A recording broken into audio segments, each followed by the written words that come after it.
Les tulipes, c'est ce qu'il y a de plus classique et de plus répandu? C'est le plus courant, les tulipes bien sûr, avec un bulbe particulier qui est presque lisse, avec une pointe bien déterminée qu'il va falloir laisser sur le haut pour le planter. Et puis là, vous avez un choix innombrable. Alors les tulipes peuvent pousser de 10 jusqu'à pratiquement 60 cm de haut. Vous avez des tulipes à couleur panachée, vous avez des tulipes qui peuvent être doubles. Atype, ça veut dire qu'elle va fleurir un peu plus tôt que les autres, de mars à avril. Les tulipes ont cette possibilité de fleurir en fonction des variétés de mars jusque pratiquement au mois de juin.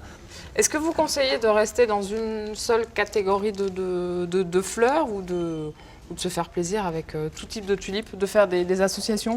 Les deux solutions sont bonnes. Vous pouvez avoir un massif uni, comme on en voit sur les parterres de ville, avec de la tulipe Darwin très classique qu'on peut utiliser en fleurs coupées. Et là, en jouant l'unité, ou alors vous pouvez clairement mélanger. Tulipes botaniques. Les tulipes botaniques, c'est celles qui ont très peu de pétales et qui peuvent avoir des coloris très variés. La particularité, c'est qu'elles sont relativement basses. 12 à 15 cm pour celle-ci. On atteint au maximum 25 à 30 cm. La particularité de tulipes frangées. C'est les franges.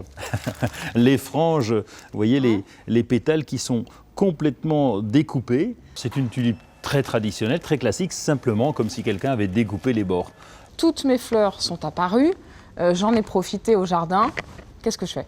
Vous coupez la hampe florale, donc cette tige qui supportait la fleur, vous la coupez à 2 cm de haut et surtout vous laissez la plante se développer, les feuilles se développer. C'est à ce moment-là, à cette période-là, que le bulbe va grossir. Est-ce que je peux aussi faire des bouquets? Je vous disais qu'il fallait couper les hampes florales lorsque la fleur est fanée. Et bien là, vous le faites en anticipation. Vous coupez les hampes florales dès que la fleur apparaît.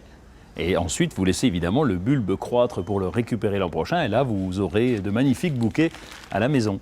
Donc, je laisse les bulbes en terre. Et l'année d'après, qu'est-ce qui se passe? C'est magique, ça revient chaque année? Ça revient chaque année. Lorsqu'on est au jardin, vous avez deux solutions. Soit vous les retirez une fois que les feuilles commencent à jaunir, au mois de juin, juillet, vous coupez les feuilles et vous rentrez le bulbe. Vous le laissez dans une caisse, dans un cajot pendant l'été, à la cave par exemple, et vous le replantez à l'automne. Ou alors, vous le laissez en terre, il se débrouille, il fait sa vie, vous l'oubliez et ça refleurit au printemps suivant. Bon, si après on veut des tulipes aussi magnifiques d'année en année, je suppose qu'il faut quand même en rajouter. L'intérêt du bulbe, c'est que vous pouvez changer. Là, vous êtes parti sur une floraison plutôt blanche et bleue. L'an prochain, vous aurez peut-être envie de rouge et de jaune et là, il faudra racheter les bulbes.